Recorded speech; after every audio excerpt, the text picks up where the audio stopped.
So I'll give you a tour of the inside of my cab. It's a lot of metal.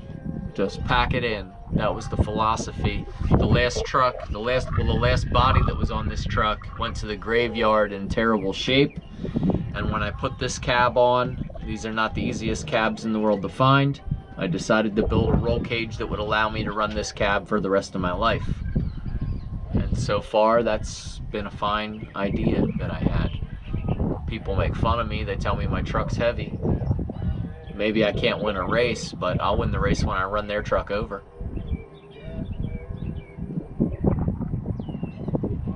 And anybody that tells me this truck can't fly, they ain't never witnessed it. I don't know how, it's like throwing a rock. I put this halo around my head so that I don't break my neck when my head rolls side to side.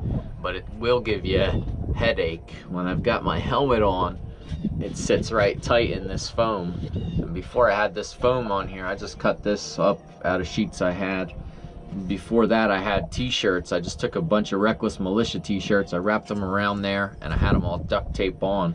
Backflip in 2016, I had t-shirts duct tape on the shirt, on the seat. And before then, I didn't have any, I don't know if I had any headrest around my head at all. If I did, it was loose, and my head used to ping pong in here, and that would have been some good footage if the camera was right there where you are. So maybe I'll leave you there later today, you might get a show. A homemade split wire windshield. I sit in the middle, this is my view.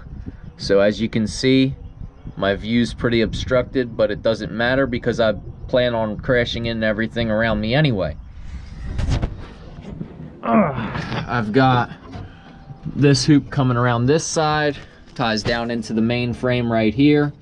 This bar right here is connected all the way to the back hoop, comes straight down next to it and connects to the main frame.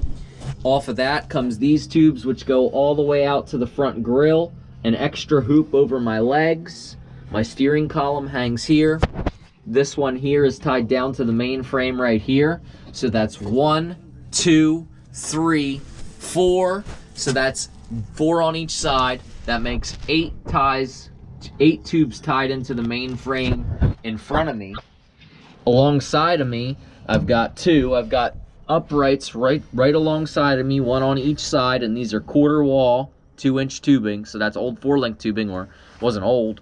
So it's what I use for 4-link tubing, or used to, is 2-inch quarter wall tubing. It's very heavy, it's very strong, it's good quality stuff, and they go straight up from the main frame rail under my feet. And by the way, my seat is attached to the main frame rail with, I think, 4 uprights. Then I've got these uprights going straight up to the cage, tied in 4 corners, all tied into different locations. From that, I've got angled bars coming back to the cage behind me, to the hoop behind me, down to the main frame. So right here you can see alongside of me, on each side, I've got 4 ties into the main frame.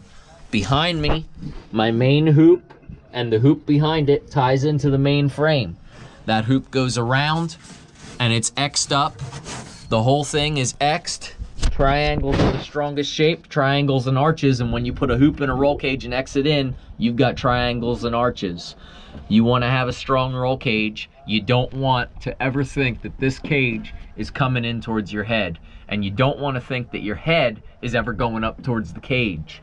So I've got the best seat that I could get at the time. It's a Butler. I had it made. I fit very tight in here. It's like a half containment seat. What they call a full containment seat keeps your shoulders and your arms from overextending. The way I am in this truck, I can stick my arms out both windows at the same time. It's a narrow cab and I sit in the middle, and my arms are not at all safe.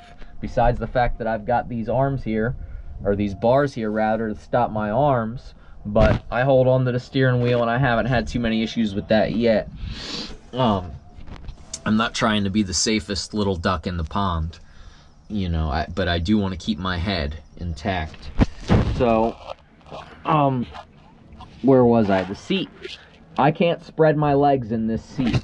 When I sit in my seat, I've got my right foot down on the throttle and it's hooked in. I've got the hook on the hot foot pedal, so I can always pull the throttle back in case it sticks. I've got this big old brake pedal. Of course, my brakes don't work at the moment, and that's okay.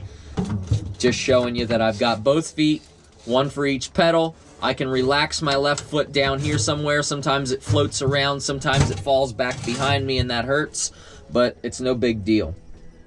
The point is, I can't spread my legs, or certainly can't spread them when it comes from my hips to my knees. This is all I've got. There's no spread. I've got a 7-point harness. That's a regular 5-point harness with a turnbuckle, or whatever they call that deal. Then these go around my thighs and hook into the buckle. So that's a 7-point.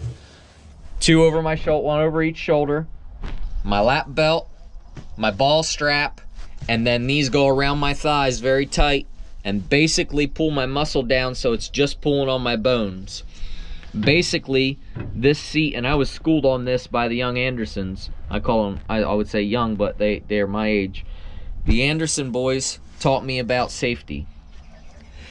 I know all about being reckless, and so do they. But if you want to be reckless and live, well, you got to be able to think a little bit about safety. And they schooled me on what they knew, or at least on what they wanted me to know, and it was very helpful. And that's how I got this seatbelt dialed in and got it working right, so that I don't slide around in it. I used to put my seed spreader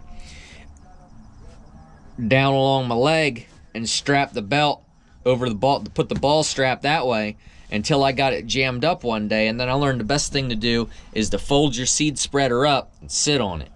You want to sit on it and then pull yourself back with the harness. Basically, this seat is like a torture device.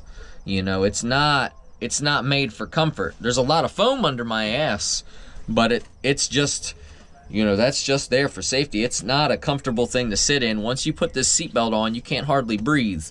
I've got ratchets. They're 1/4-inch drive ratchets on turnbuckles. So you pull this harness, if you've ever been in anything with a 5-point harness, you've got these on each belt, and you pull it tight. Well, you do that in this seat belt. I pull myself as tight as it'll go, and then I come down on each side, and I've got 1/4-inch ratchets on each side on a turnbuckle. It's basically like a ratchet strap is my seat belt. So my lap belts hook into these turnbuckles, and I'll crank this ratchet until I really physically cannot crank it anymore. I will pull as hard as I can, and then I'll wait 5 minutes, and I'll go again. Crank it as tight as it will go. And then you're strapped into this truck. You're part of the frame. You're welded in. I know my head ain't going up, and I know the cage ain't coming in, and then I forget about all of it. And I sit here. I sit here with all the commotion going on around me, whether it's thousands or hundreds or 10 people, and I think about, well, what do I think about? I think about what got me here. How did I get in this situation? How did I find myself at this short time the center of attention for these people around me? And do I deserve it? Well, a lot of times that's a hard question, because I sure want to deserve it. I sure wish that I deserved all the nice things that were said about me. But that's a tough one to live up to. And when you start living like that, you don't want to let nobody down. Of course, you don't want to let yourself down. So I sit and I think about being a kid, sitting in school suspension, all the trouble trying to just get through the regular life that I had. And I would sit there and dream that one day I'd be in a place like this. Maybe I didn't even have dreams that grand. And here I am, and I did it. And I did it all on my own. I got here all on my own. It wasn't easy. I did a lot of work to get here. And I got a lot of work ahead of me. And there's no simple mathematics to figure out my safety, my well-being, or the ability of this truck. If you lined people up and asked them if this truck would fly, They'd all shake their heads, and so would I. So then how do I push that throttle? Well, you put this over everything around it, and you think, what comes after the carnage and the wreckage? Regret. And what's my regret for every time? Every time I'm done and finished with this run or that run or whatever I do, there's regret that I didn't do more, that I didn't go faster, higher, and farther, because who am I if I can't live up to my own expectations of myself? Who am I if I can't push that throttle to the floor? I'm not half throttle. I'm not a half throttle Bobby. I'm full throttle. Full throttle Jimmy.